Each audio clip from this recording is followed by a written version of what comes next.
Isaías está lleno de mensajes en apariencia contradictorios sobre muchos aspectos del juicio y la salvación. Bienvenidos a este nuevo estudio de la lección Consolaos, pueblo mío.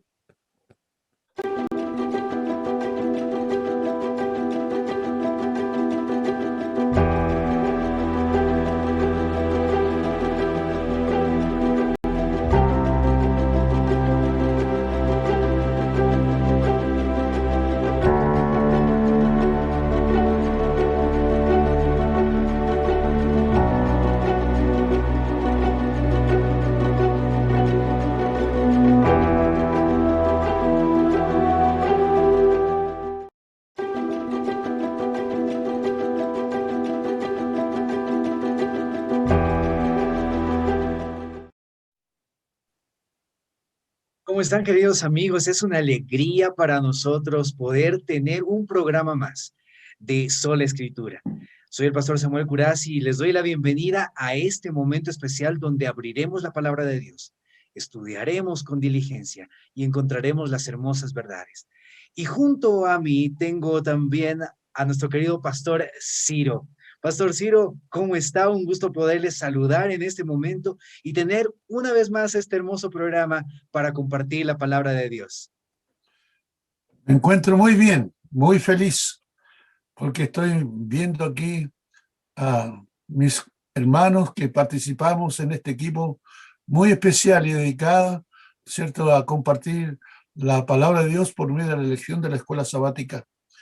Así es que un saludo a todos, muy cariñoso para cada uno, y que este evento de este día, ¿no?, de esta hora, sea provechoso, ¿no?, en nuestra relación con Dios para cada cual. El Señor esté con ustedes. Y ahora vamos a ver una parte muy especial que es introductoria al estudio, ¿no?, de qué tendremos en esta noche, en esta tarde, ¿no? Y ese tema es el mundo. ¿Qué noticias nos trae el mundo hoy?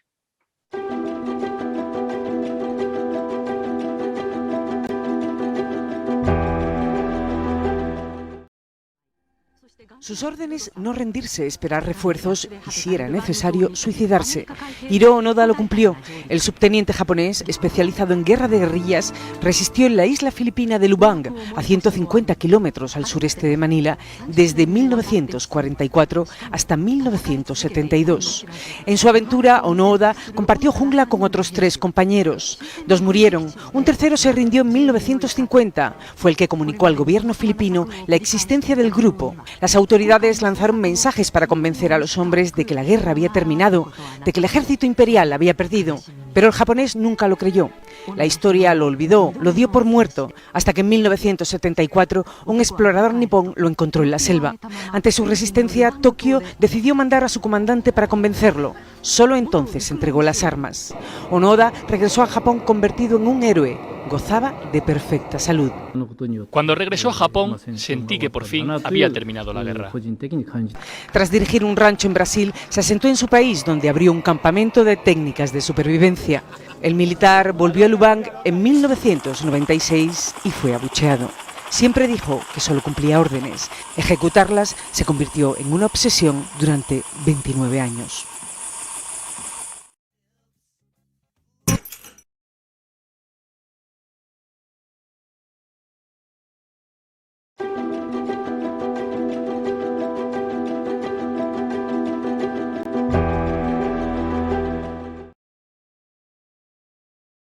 Importante fue el haber visto este video, porque tiene para nosotros una gran lección, una lección que trasciende el tiempo, porque nos hace ver la realidad de estar totalmente desconectado del quehacer del mundo durante tantos años, para después finalmente descubrir que había perdido tiempo para estar con los suyos.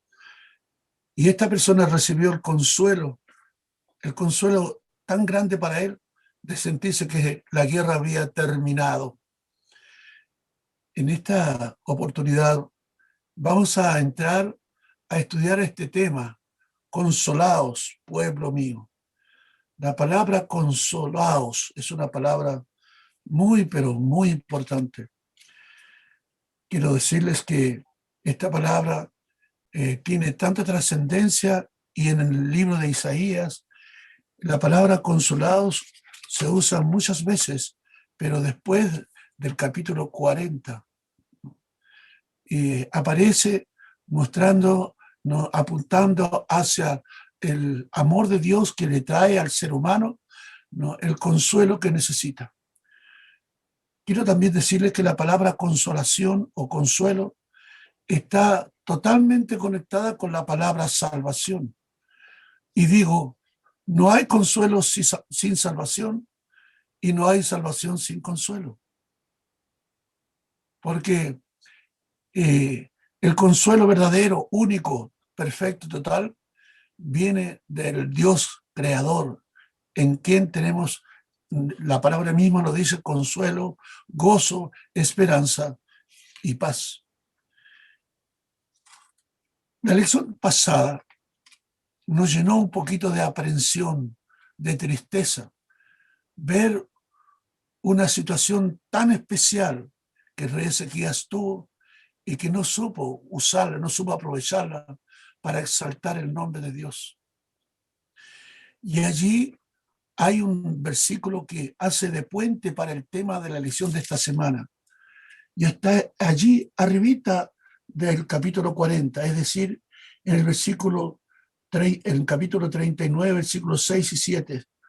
Allí le está diciendo Isaías, por palabra de Dios, a Ezequías, por el hecho de no haber hecho lo que Dios le había indicado o lo que Dios le estaba mostrando, es decir, contar las maravillas de su sanidad y de lo que él hizo para una prueba de su poder, de lo que él iba a hacer en la vida de Ezequías.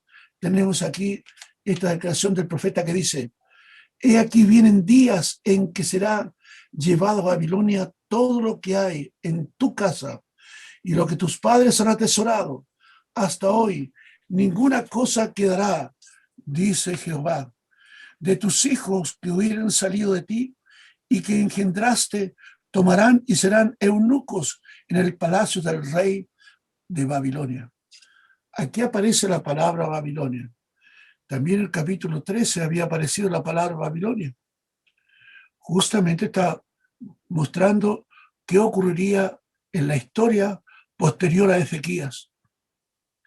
Y aquí aparece en esta lección la palabra consolados, como que nos deja un poco perplejos, porque vemos que hay un cambio de sentimientos, de experiencia, una experiencia de frustración, de tristeza, y esta una experiencia que se está anunciando aquí, de gozo, de consuelo, de paz, de perdón, en fin, ¿no?, como lo estudiamos en la lección. Y esta experiencia es tan diferente de la primera que necesita que nosotros la analicemos. Y permítanme que juntos aquí leamos esta declaración de la palabra de Dios. Surte sobre un monte alto, anunciadora de Sión, levanta fuertemente tu voz, anunciadora de Jerusalén, levántala, no temas, di a las ciudades de Judá, ved aquí al Dios vuestro, a vuestro Dios que es el Consolador. Ahora, yo quiero saltarme rápidamente de esta declaración a otra. ¿Se acuerdan cuando Jesús dijo: os conviene que yo me vaya, porque si yo no me voy, el Consolador no vendrá a vosotros? Y también él dijo: os enviaré a otro Consolador.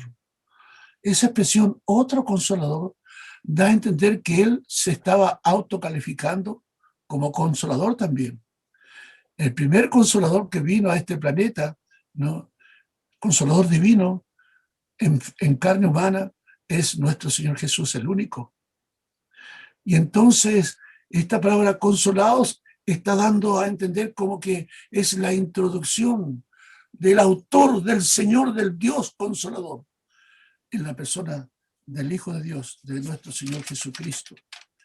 Y aquí en Isaías 40, 1 y 2 nos dice lo siguiente. Vamos a analizarlo. Dice, consolaos, consolaos, pueblo mío, dice vuestro Dios. Hablad al corazón de Jerusalén. Decidle a voces que su tiempo es ya cumplido, que su pecado es perdonado, que doble ha recibido de la mano de Jehová por todos sus pecados. Este es el anuncio, pero no es un anuncio que se cumpliría apenas muriera Ezequías o durante el cautiverio babilónico, sino está dando un anuncio que tiene que ver, ¿no?, con más de 150 años de distancia. Es una profecía que está apuntando al consuelo que recibirían aquellos cautivos en Babilonia cuando se cumplieran los 70 años de cautiverio y recibían la orden de volver de nuevo a Jerusalén. En ese momento tan especial, ¿no es cierto?, ellos serían consolados por Dios, porque ese tiempo duro, difícil de la esclavitud, perdón, del cautiverio, ese tiempo difícil, duro, amargo, para ellos estar separados de su tierra, terminaría, porque el Señor abriría puertas, y cuando el Señor abre puertas, nadie hay que las cierre. Y el Señor abrió las puertas, y en eso mismo estaba la esencia del mensaje, del consuelo divino, a hacerle volver por el camino hacia la libertad. Eso tenemos que decir respecto de esta parte que es muy importante. Dios hace la promesa sobre el fin del cautiverio babilónico con la expresión consolados, consolados pueblo mío. Así es que la consolación no se produjo de inmediato, sino pasaron 15 décadas para que esa palabra se cumpliera, porque hacia allá estaba apuntando el Señor. Qué mayor gozo, qué mayor alegría para su pueblo el tener que volver a su tierra, ¿no?, posesionarse de sus propiedades cada cual, sentirse algo especial en su propia tierra, ¿no? Y esa promesa se cumplió abiertamente. Así que aquí hay un consuelo especial, pero aquí hay una profecía de doble cumplimiento. Doble cumplimiento. Está el primero, el cumplimiento histórico, y está el cumplimiento profético. El cumplimiento histórico, ¿no es cierto?, es lo que el pueblo de Dios realizó cuando volvió a Jerusalén. Pero hay un detalle que hace la diferencia, un detalle que pareciera ser no tan importante, pero sí que es importante.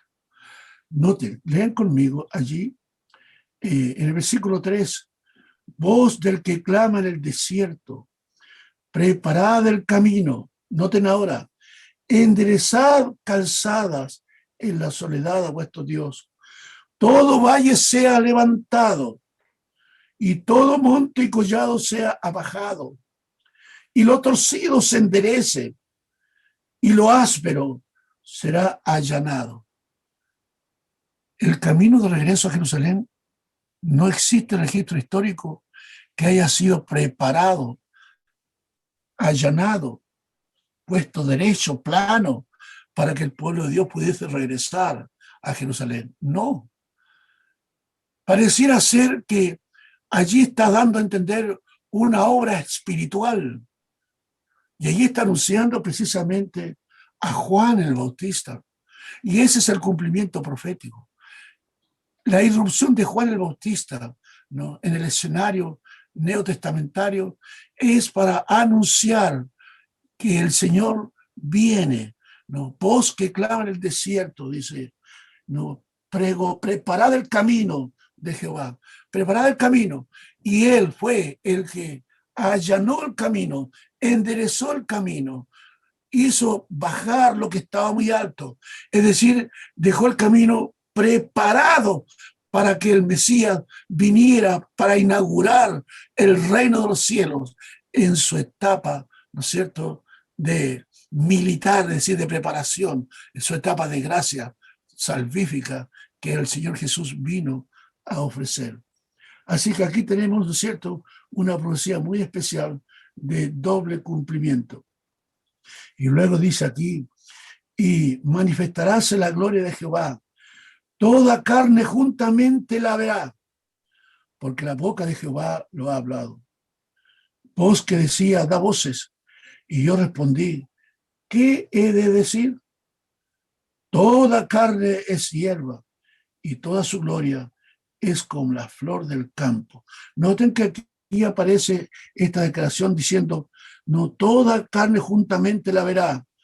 Y el apóstol Juan dijo lo que hemos visto, lo que hemos contemplado, lo que hemos palpado, lo que tocaron nuestras manos respecto al verbo de vida, esto os anunciamos. Y vuelvo a repetir el mismo concepto, lo que hemos contemplado y visto, no, esto os anunciamos. Es decir, allí hay una certificación del apóstol Juan de que esa voz que clamaba el desierto estaba exaltando, ¿no?, y anunciando la entrada del verbo de vida, de aquel a quien sus apóstoles contemplaron, los vieron, los tocaron y estuvieron con él. El consuelo divino, ¿no?, para la condición pecaminosa del ser humano. Y ese consuelo divino es para anunciar al pueblo de que ya el tiempo del castigo había terminado, de que su pecado había sido perdonado y de que ahora, ¿no es cierto?, ellos debían sentir la felicidad de estar en paz con Dios.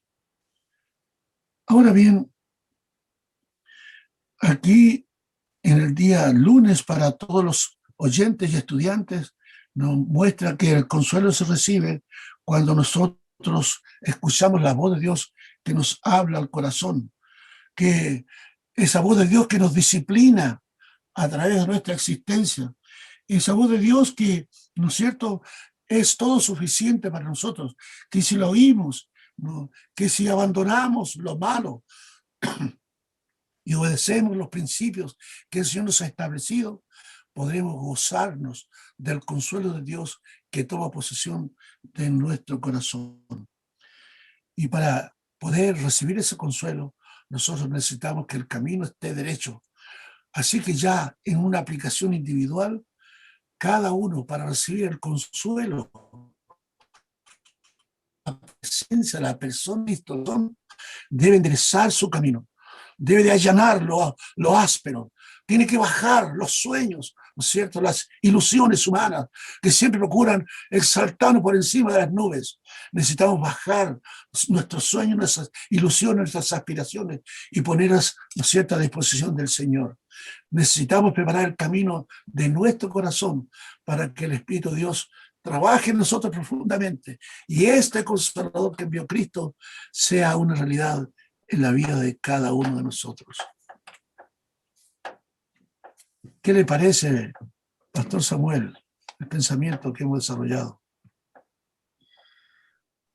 Pastor Ciro, realmente es una maravilla encontrar, al escudriñar la palabra de Dios, todas estas hermosas promesas reflejadas simple y sencillamente para que nosotros, sus hijos, podamos tomarlas.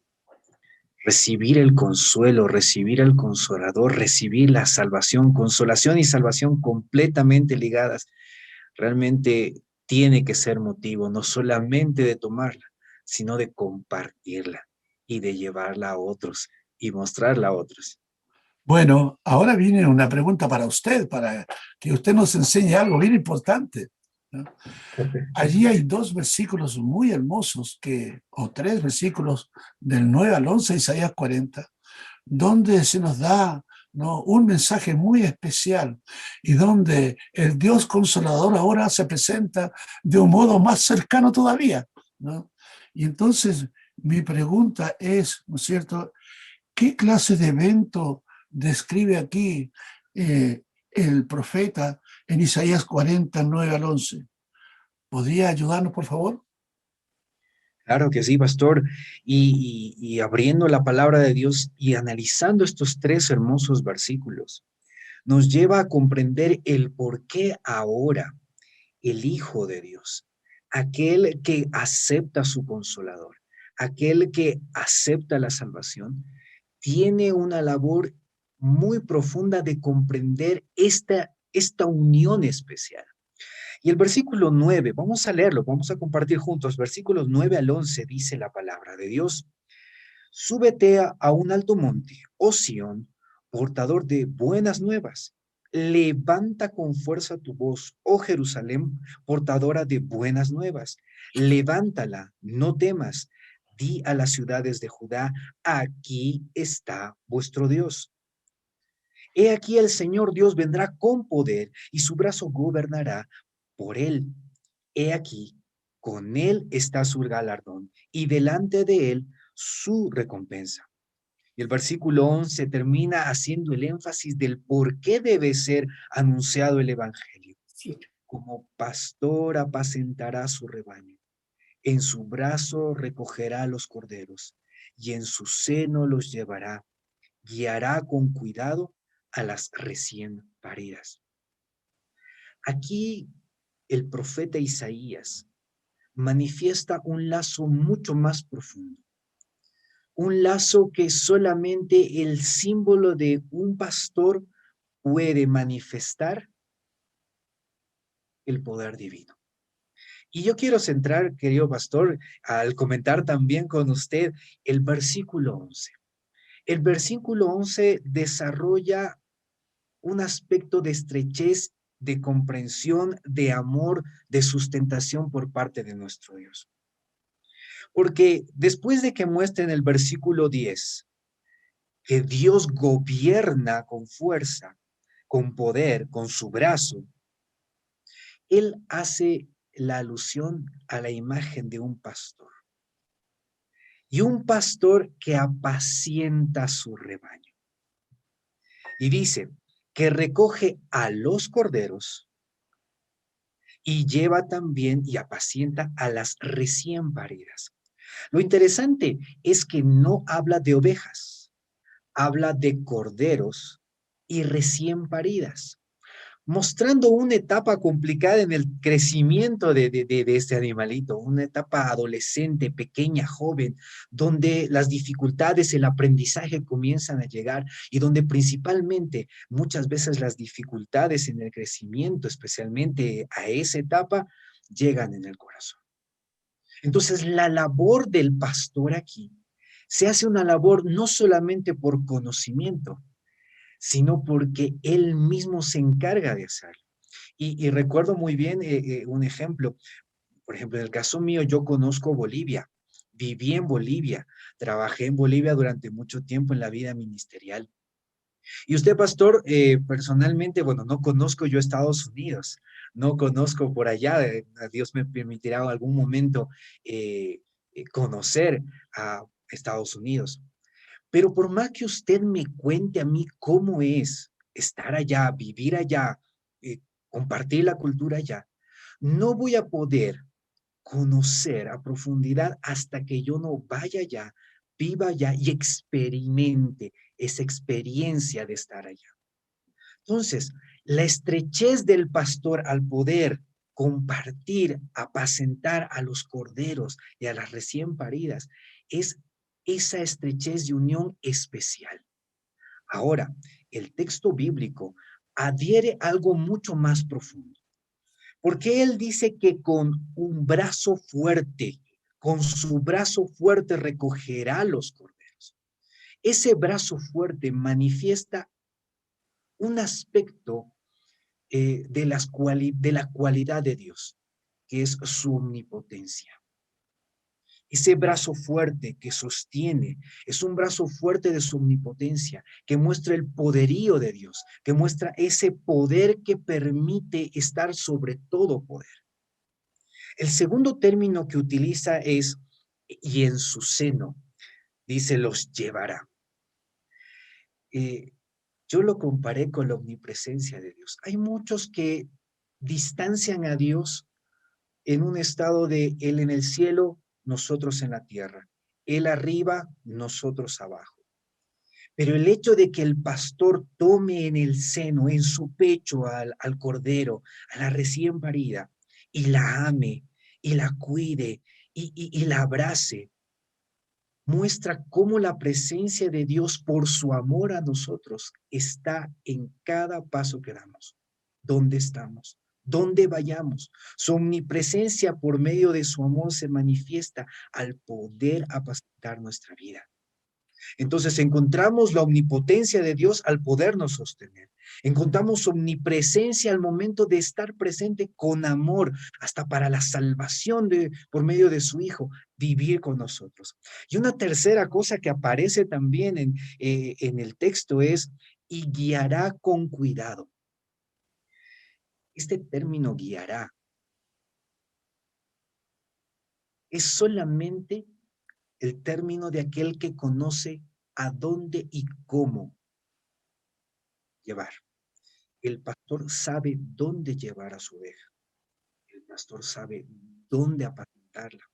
El pastor sabe qué alimentos debe recibir, cuándo, cómo. Ese guiará implica una planificación de vida, un propósito de vida para el crecimiento de la oveja. Estamos hablando de un atributo de Dios, su omnisciencia. Muy bueno lo que usted acaba de decir, pastor. Muy bueno. Conoce a su oveja. Muy Sabe. bueno. Bueno, muy bien. Llegó el momento del vuelo 24/7, ¿no? Y aquí tenemos, ¿no es cierto?, esta parte muy especial.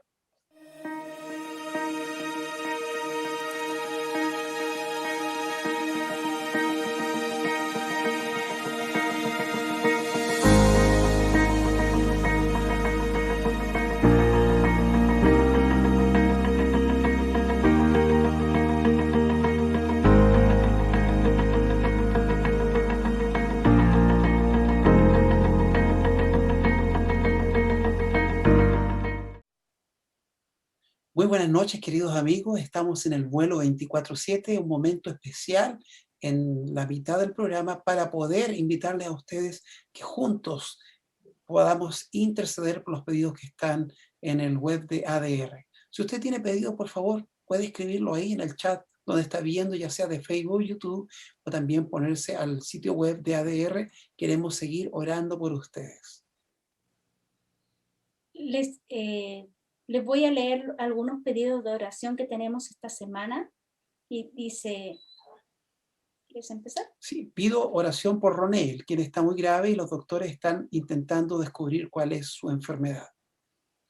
Juana Lupaca pide oración por su salud física y espiritual, por su familia y también por la unión familiar, la restauración y la transformación en Cristo Jesús. Blanca nos pedía por su esposo que estaba gravemente con cáncer. Él falleció.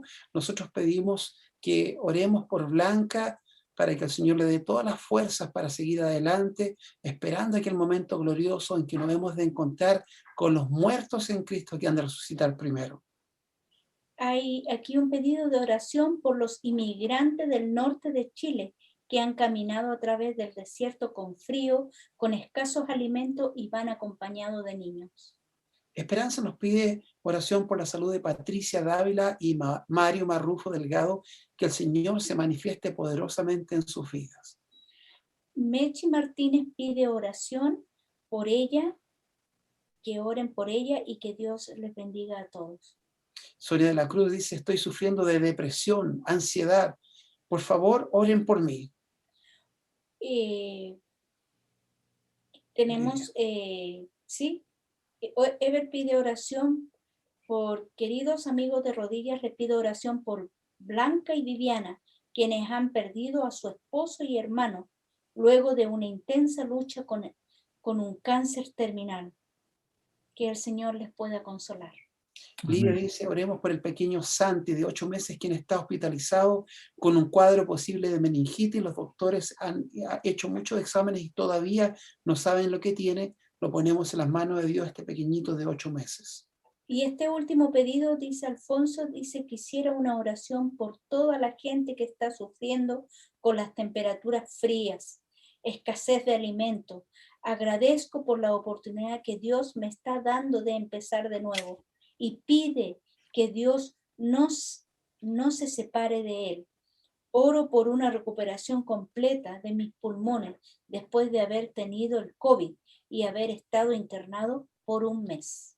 Y oramos también por Miriam Nájera, que está pidiendo por su matrimonio que el Señor les pueda ayudar en el matrimonio de ellos. Vamos a orar. Inclinemos el rostro. Buen Dios y Padre Celestial, alabado y bendecido sea su santo nombre. En esta noche seguimos, Señor, alabándolo, porque usted se merece la gloria. Usted, Señor, merece que sus hijos le reconozcan. Y en esta noche, Señor, Dios Altísimo, usted que mora con los querubines, Señor, queremos agradecer por las bendiciones que usted tiene para cada uno de nosotros. Pero también, Señor, le quiero pedir muy en especial que usted escuche cada uno de estos pedidos. Usted los conoce por nombre, conoce a cada persona y conoce sus necesidades, pero también quiere que sus hijos oren unos por otros para salvación. Señor, usted siempre permite que nosotros a veces pasemos por pruebas y siempre lo hace con un propósito de salvación.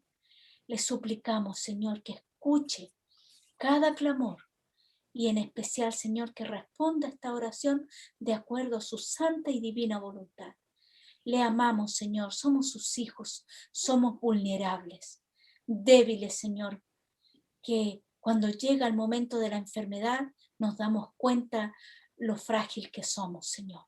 Perdone nuestros ojos altivos, perdone nuestra soberbia y ayúdenos a reconocerlo en todos nuestros caminos. Le alabamos, Señor, porque usted es nuestro Dios y responde a esta oración de acuerdo a su voluntad. En el nombre de Jesús, amén. Amén. Muy bien.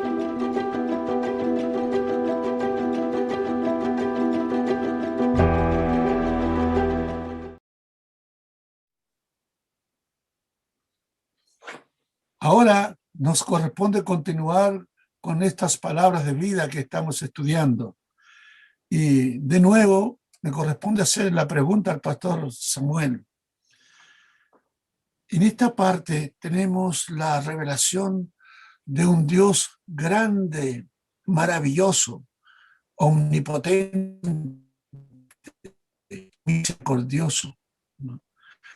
Y entonces surge en mí una pregunta. ¿Cómo puede ser que, siendo muy evidente la existencia de Dios por lo que nuestros ojos pueden ver, cómo es posible que Él se preocupe tanto del ser humano que al parecer no es nada ante su augusta presencia y excelsitud? Por lo tanto, pastor, ¿qué piensa usted acerca de esto? Que mientras Dios se manifiesta en todo su poder y magnificencia, el ser humano continúa en un camino completamente alejado de Dios y llevado a una vida de idolatría, ¿no?, y de pecado. Pastor Ciro, esa respuesta la podemos encontrar en los versículos 16 en adelante del capítulo 40. Y el énfasis que hace el profeta Isaías es el énfasis de hacer que el ser humano entienda que es pequeño a comparación de su creador. Y eso podemos encontrarlo en los versículos 16 y 17. Por ejemplo, si leemos los versículos 16 y 17, dice la palabra de Dios: el Líbano no basta para el fuego, no bastan sus bestias para el holocausto. Y hace una comparación del sacrificio en relación a lo que es el Líbano. Todas las naciones ante él son como nada, menos que nada e insignificantes son consideradas por él. Y entonces el profeta Isaías comienza a mostrar las limitaciones de la raza humana. Está llevando a que el ser humano comprenda que está limitado, que tiene limitaciones, pero que a la par, en el contraste, tiene a un Dios todopoderoso. Y eso hemos visto ya en el versículo 11, cuando hablamos de un pastor, pero un pastor que tiene muchas cualidades divinas. la tierra, las naciones son limitadas. Y creo que es por eso que nosotros como hijos de Dios, querido pastor, no pertenecemos a esta tierra. Nuestra nacionalidad, nuestra ciudadanía es la ciudadanía del cielo. Porque si nosotros nos sujetáramos a aspectos del mundo, realmente estaríamos completamente limitados. Ahora, el versículo 18 dice lo siguiente: ¿a quién pues asemejaréis a Dios? ¿O con qué semejanza lo compararéis? Y entonces Isaías comienza a llevar a una reflexión de quien recibe el mensaje, de poder hacer lo mismo que sucedió con Job. No sé si usted recuerda, pastor, las preguntas de Dios a Job. ¿Dónde estabas tú cuando?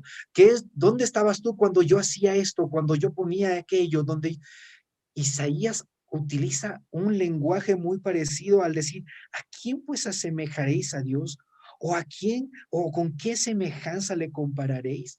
Entonces comienza a mostrar la supremacía de Dios y pedirle al ser humano que no centre, no limite a Dios, porque más adelante habla acerca de las limitaciones que el ser humano ocasiona al momento de creer o de hacer, porque dice: el artífice funde el ídolo, el orfebre lo cubre de oro, y comienza a mostrar las limitaciones humanas, cosas que muchas veces enfrascan a Dios, cuando Dios no puede ser enfrascado, cuando Dios está por encima de todo, cuando hay una diferencia entre la criatura y el creador, y como que comienza a ser un crecimiento en palabra del profeta Isaías para llegar al versículo 22, donde aquí deja muy claro y por sentado que Dios es quien gobierna. Versículo 22 dice: Él es el que está sentado sobre la redondez de la tierra, cuyos habitantes son como langostas. Él es el que extiende los cielos como una cortina y los despliega como una tienda para morar. Y aquí llega un clímax donde Isaías hace la alusión a una figura que solamente le concierne a un gobernante. Un gobernante se siente en su trono. Cuando hay una transmisión de mando, el cambio de mando, cuando sale un presidente y entra otro presidente, existe en la silla presidencial ese cambio para la gobernación de un país. Ahora, el hecho de ser presidente, de sentarse en la silla presidencial, da autoridad, potestad, señorío, gobierno a aquel que está sentado ahí. Y entonces la figura que utiliza Isaías al decir que Dios está sentado sobre la tierra, no que está al lado, no que está por delante o por detrás, sino que está sentado sobre la redondez, es porque demarca la supremacía y el gobierno de Dios. Y por sobre todo, su sabiduría y conocimiento completo para quienes son sus criaturas. Y hace un contraste. ¿En qué sentido un contraste? Entre el creador y el creado, entre el creador y los que somos creados. Porque hace referencia a quiénes, a los seres humanos o a la humanidad como langostas. Las langostas están en la tierra, dentro de la tierra, y tratan de saltar y tratan de hacer lo posible para poder volar, pero nunca llegarán a ser como su gobernador. Querido pastor, creo que ahí podemos encontrar una hermosa alegoría de lo que realmente es la misericordia de Dios. Y cómo yo puedo ahora saber que tengo a alguien superior a mí, pero que no se jacta por ser superior a mí, sino que simple y sencillamente, al ser mi Dios, también es mi Salvador. Y pastor, quiero hacerle una pregunta porque ahí en los versículos 19, 20 que habla acerca especialmente de la idolatría, hay la experiencia de quienes no esperan en Jehová. Y los que no esperan en Jehová acuden a cierto tipo de acciones para alivianar, saciar tal vez ciertos vacíos. Esa experiencia, en comparación a la experiencia de los que esperan en Jehová, ¿puede ser marcante en el repaso de la lección? Para mí es muy importante. Primero, porque desde los versículos 12 en adelante aparece Isaías mostrando lo grande, lo todopoderoso, lo omnisapiente, lo omnipotente que es Dios, ¿no? Y en contraste con el ser humano. Incluso dice que usa en sus dedos, con 3 dedos, ¿no? Ha hecho cosas. Por supuesto, ese es un sentido simbólico, porque Dios no necesita usar ni siquiera sus manos. Su palabra es autoridad, su palabra es poder. Él manda y es hecho, así dice Salmo 33, 6 y 9.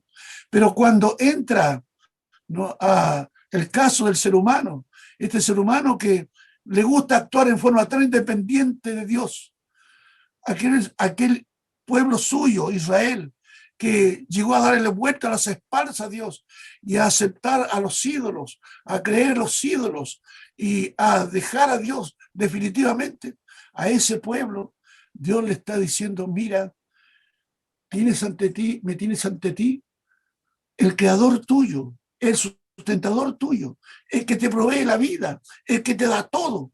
En cambio, ¿qué haces tú? No encuentras la solución, la libertad, la independencia que tú necesitas, el progreso. No lo encuentras porque hay otros que vienen sobre ti. Pero si tú entiendes quién soy yo y me aceptas y vuelves a mí, podrás tú llegar a ser algo importantísimo para mí, mi pueblo, a quien yo he de proteger. Y entonces aquí aparece, hablando, ¿no?, en el versículo 18 y 19, en pregunta, un desafío que le hace Dios allí a aquellos que confían en la carne humana, en el ser humano, en el brazo humano, como confiaba Acaz, ¿no? Aquí les hace la siguiente pregunta: ¿a qué pues haréis semejante a Dios? ¿O a qué imagen le compararéis? El artífice prepara la imagen de talla, el platero le extiende el oro y le funde cadenas de plata. El pobre escoge para ofrecerle madera que no se apolilla. Se busca un maestro sabio que le haga una imagen de talla que no se mueva. ¿No sabéis? ¿No habéis oído? ¿Nunca os lo han dicho desde el principio? ¿No habéis sido enseñados desde que la tierra se fundó? Aquí está mostrando algo muy, pero muy importante. Primero está diciendo, en realidad, que los seres humanos, criaturas, crean sus propios dioses, mientras el creador verdadero de estas criaturas, que es nuestro Dios, es despreciado. Sus criaturas, su pueblo, está participando en la hechura con sus manos, de crear imágenes, de crear figuras hechas por manos pecaminosas para adorarlo, para hacerlo sus dioses. Incluso ahí alcanza a decir que los hace de tal modo que ellos los puedan mover. Esos dioses no se pueden mover por sí mismos, no tienen vida, no son nada. ¿Cómo puede su pueblo, aquellos que se han separado de Dios, llegar a estar en esta condición? Y en este momento hay una pregunta pertinente para el cristianismo. ¿Cómo es posible que los cristianos de hoy, que dicen creer en Dios Todopoderoso, en su Hijo Jesucristo, en el Espíritu Santo, que dicen creer en la muerte de Cristo, ¿no es cierto?, y aceptarlo como su Salvador, cómo es posible que esas personas adoren a otros ídolos, adoren a figuras hechas por sus manos? ¿Cómo es posible eso? Y hayan reemplazado al Dios eterno y todopoderoso. Esa es una declaración que para mí es muy importante. Por eso, al terminar la lección allí, ¿no?, en la parte final, ¿no es cierto?, está mostrando el final del capítulo, que Dios dice allí en el versículo 28, no has sabido, ¿No has oído que el Dios eterno es Jehová, el cual creó los confines de la tierra? No desfallece, no se fatiga con cansancio, y su entendimiento no hay quien lo alcance. Pero allí en el versículo 26, el Señor le dice, levanten en alto vuestros ojos y miren, levanten los ojos y miren. ¿Quién creó estas cosas? Y ahí empieza a contar las muchas cosas que ha hecho Dios. Ahora, luego dice, yo soy el que le doy fortaleza al cansado. Yo soy el que le doy nuevas fuerzas al que está agotado. Yo soy, ¿no es cierto?, el que le da el valor, el sentido de la vida al ser humano. Yo soy. Ahora termina diciendo, pero los que esperan en Jehová tendrán nuevas fuerzas.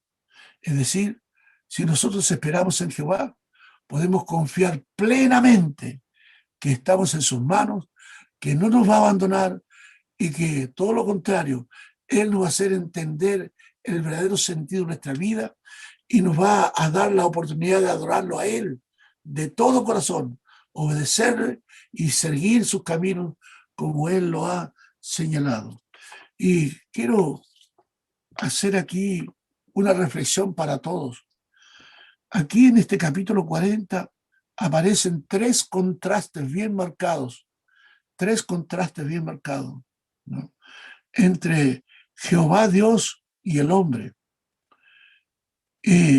Allí aparece hablando, ¿no es cierto?, en el versículo 1, que Dios es el consolador, ¿no?, salvífico, el que nos salva, ¿no? Él, ¿no es cierto?, es que nos permite que podamos enderezar el camino. Él nos da el poder para, ¿no?, prepararnos para recibir el consuelo de salvación de parte suya. En cambio, el ser humano, ¿no es cierto?, en realidad no puede consolar a nadie. El ser humano está totalmente con una vida transitoria, no es permanente, ¿no? El ser humano se termina, ¿no?, como la sombra, como las hojas, como la flor, ¿no? Y entonces aquí aparece diciéndonos claramente que el Señor, ¿no es cierto?, es el que le da sentido a su vida, ¿no? Y Él es todopoderoso. Como usted lo repitió, pastor, Él está sentado sobre la tierra. El ser humano está apegado a la tierra. Dios está sobre la tierra. Es decir, Él muestra su autoridad, su poder, como usted lo dijo muy bien, ¿no? En cambio, el ser humano se aferra a la tierra para poder vivir. Tenemos un Dios que muestra, ¿no?, un contraste muy grande entre Él y el ser humano. Y hay otros más que están dentro de este contexto que estamos estudiando. Y para finalizar, yo quiero decir realmente que aquí en el capítulo 40 de Isaías tenemos el puente necesario donde desde allí en adelante se empieza a hablar, ¿no?, en términos muy claros acerca de el Mesías, Cristo, nuestro Señor, nuestro Dios, nuestro Salvador, creador de todo cuanto existe, ¿no?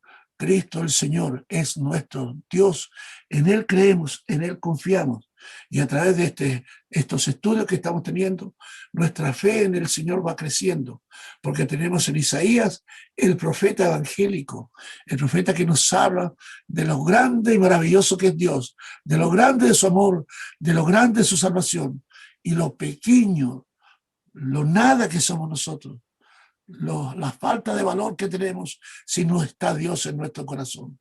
Nuestro valor, nuestra importancia está en relación a lo que Dios hace por nosotros. Y aquí está en este capítulo, ¿no?, cómo introduce exactamente a nuestro Señor Jesús como nuestro Salvador, como el ejemplo perfecto, como el Dios de amor y de misericordia, que viene para consolarnos y para salvarnos. Sí, es, querido pastor. Y para cerrar ya este momento de repaso de la lección, reflexionando un poquito en una cita de una escritora muy reconocida también en el entorno cristiano, dice lo siguiente: en los tiempos de Isaías, la comprensión espiritual de la humanidad se hallaba oscurecida por un concepto erróneo acerca de Dios. Durante mucho tiempo, Satanás habría procurado inducir a los hombres a considerar a su creador como autor del pecado, el sufrimiento y la muerte. Los que habían sido así engañados se imaginaban que Dios era duro y exigente. Es increíble cómo Satanás ha distorsionado el concepto de Dios. Y sigue diciendo, pastor, continúa así diciendo la cita.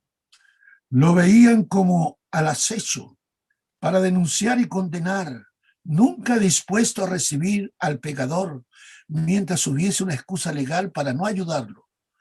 La ley de amor que rige el cielo había sido calumniada por el gran engañador y presentada como una restricción de la felicidad humana, un yugo gravoso del cual debían escapar gustosos. Declaraba que era imposible obedecer sus preceptos y que los castigos por la transgresión se imponían arbitrariamente. Esto era lo que justamente pensaba Martín Lutero. Martín Lutero se azotaba sus espaldas y se castigaba su cuerpo, esperando, ¿no es cierto?, encontrar de algún modo la misericordia de Dios, porque él concebía a Dios como un Dios que tenía sus ojos como de fuego, ¿no?, y que estaba siempre buscando para acusar, para castigar, para condenar. Cristo Jesús vino a mostrar a un Dios consolador, a un Dios que nos trae paz, a un Dios que nos trae armonía, ¿no?, a un Dios que nos trae comunión con Él. Ese es el Dios que tenemos nosotros como hijos de Dios. Ese es el Dios, nuestro Padre, Dios Todopoderoso, que quiere la salvación del pecador. Como dice Pedro, Él quiere que ninguno perezca, sino que todos procedamos al arrepentimiento. Hagámoslo, ¿no es cierto?, individualmente, e invitamos a los oyentes para que puedan hacer lo mismo, de hacer de Dios lo primero y lo más importante en la vida.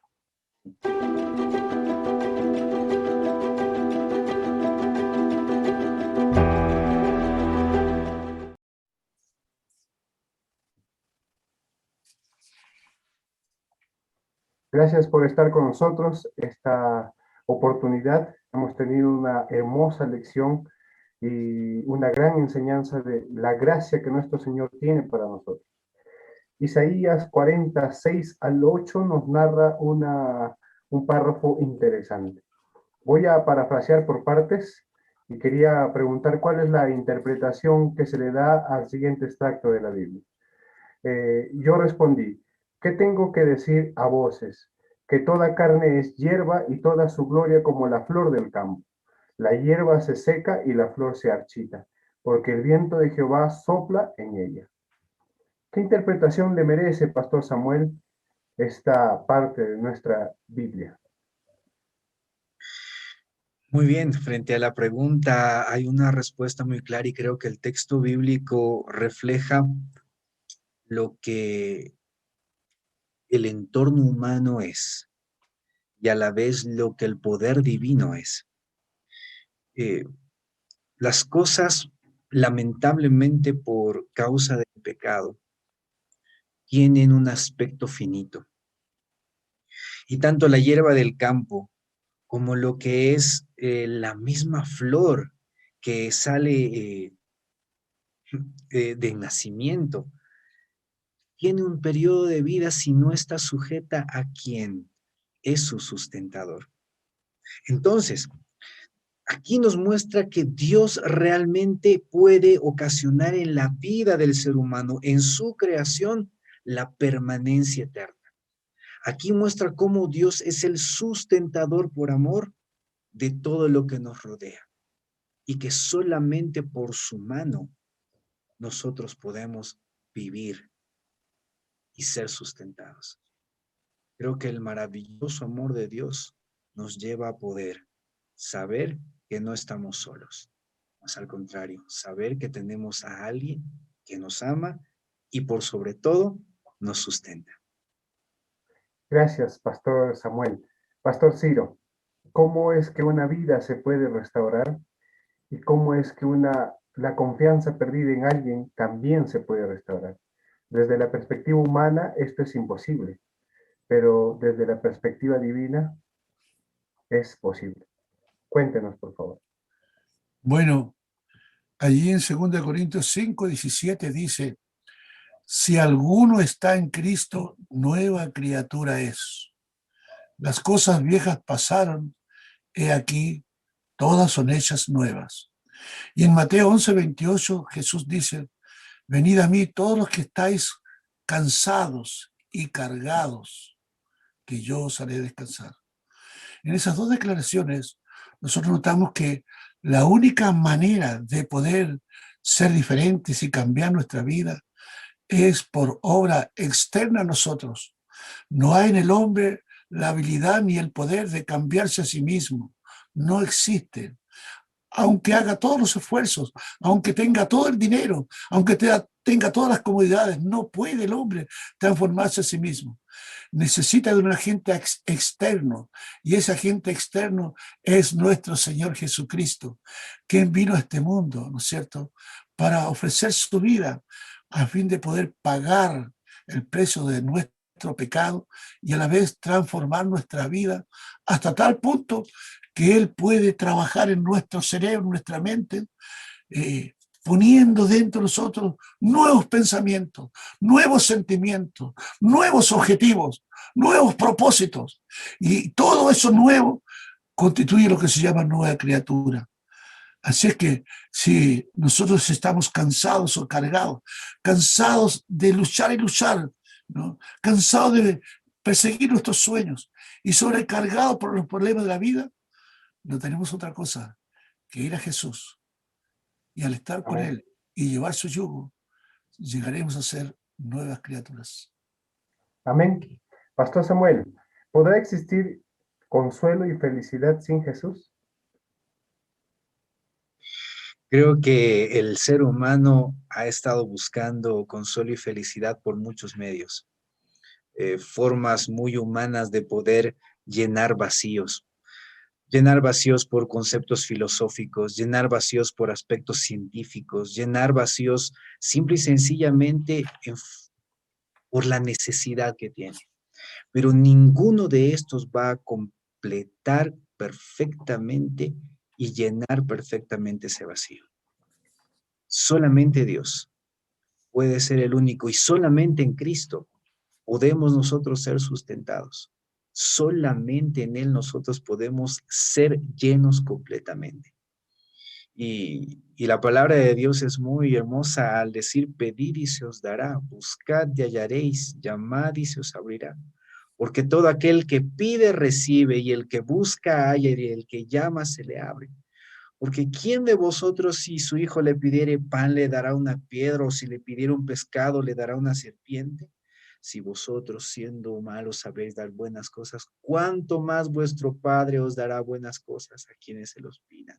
Amén. Y entonces Él es quien completa y llena y completa y llena, porque las flores no trabajan ni hilan, las aves de los cielos tampoco, y son sustentadas por Dios. ¿Cuánto más nosotros podemos ser llenos por su misericordia y su amor? Amén. Pastor Ciro, brevemente, porque ya se nos acaba el tiempo, ¿cómo se da el adulterio espiritual en nuestros tiempos? ¿Algunos ejemplos tal vez? Bueno, el adulterio espiritual lo comete el cristiano cuando, sabiendo lo que no debe hacer, lo hace. Por ejemplo, ¿no?, cuando nosotros le damos lugar a la egolatría, ¿no?, en vez de dar el lugar, ¿no es cierto?, a la devoción y amor a Dios, rendirle adoración a Él, y en lugar de eso nos adoramos a nosotros, estamos cometiendo adulterio espiritual, porque estamos infringiendo el pacto de amor que hemos hecho con nuestro Dios.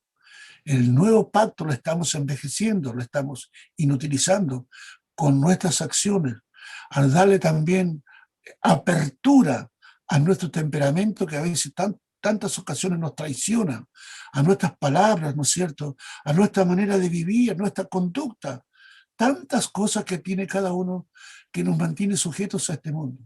También el Santiago dice allí, en Santiago 4:4, oh adúlteros y adúlteras, ¿no sabéis que la amistad del mundo es enemistad contra Dios? Cualquiera pues que se constituye en amigo del mundo, se constituye en enemigo de Dios. O sea, el adulterio espiritual tiene que ver con nuestro amor al mundo. ¿a quién amo yo más? ¿Al ambiente? ¿A la gente? ¿A lo que hago? ¿O a Dios? Ese es el adulterio en el máximo sentido de la palabra. Tenemos que aprender, ¿no es cierto?, a seguir a Jesús, a ser fieles a Él, y que todo lo demás ocupe un lugar terciario, ¿no?, o en cuarto, en quinto lugar, pero primero Dios, así como dice el mexicano, ¿no? El mexicano dice primero Dios, pero nosotros tenemos que decirlo en nuestra manera de vivir, primero Dios, y si somos fieles a Él, el Señor nos hace mantenernos en ese amor y nos llevará consigo para estar con Él por la eternidad. No tenemos más tiempos para preguntas. Definitivamente esta lección ha estado muy, pero muy interesante. Es menester de nuestro programa que usted estudie también su lección y pueda repasarlo semanalmente y a diario en un pacto y comunión con el Señor. Vamos a dejar un minuto para cada uno de nuestros panelistas para que ellos puedan despedirse. Adelante, Pastor Samuel.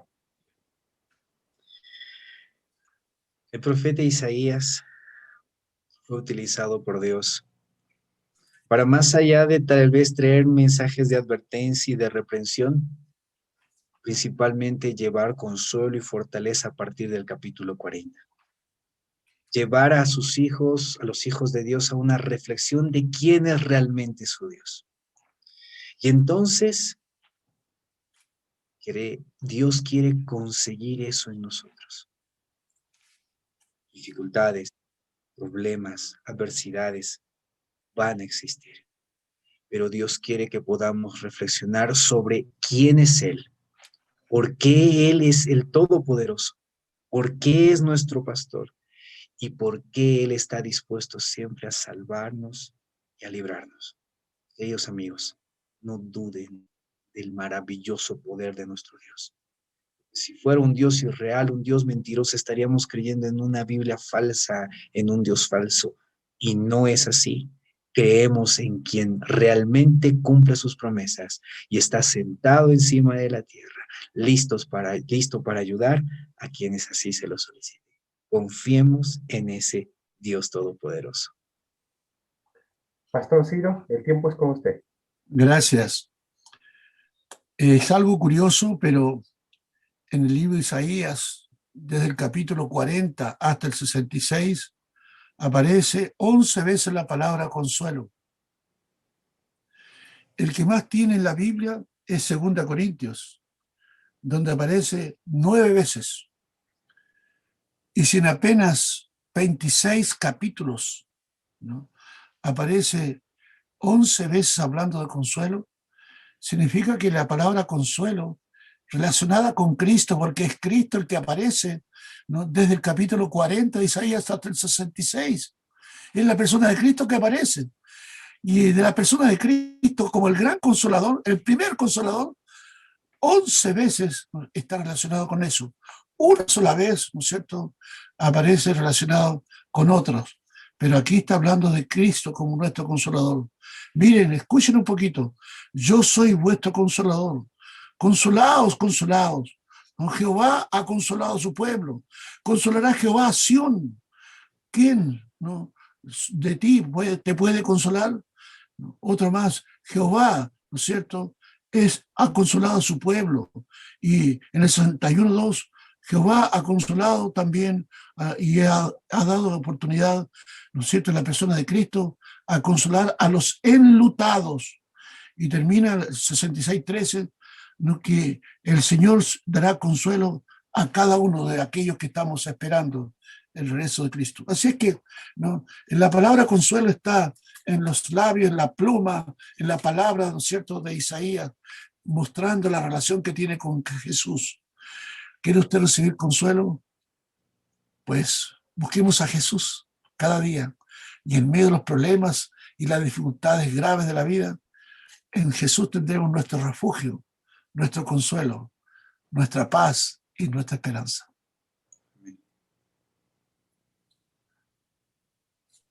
Queridos amigos, ha sido un gusto compartir con ustedes este programa, Sola Escritura. Que Dios los bendiga y nos vemos en nuestra próxima edición.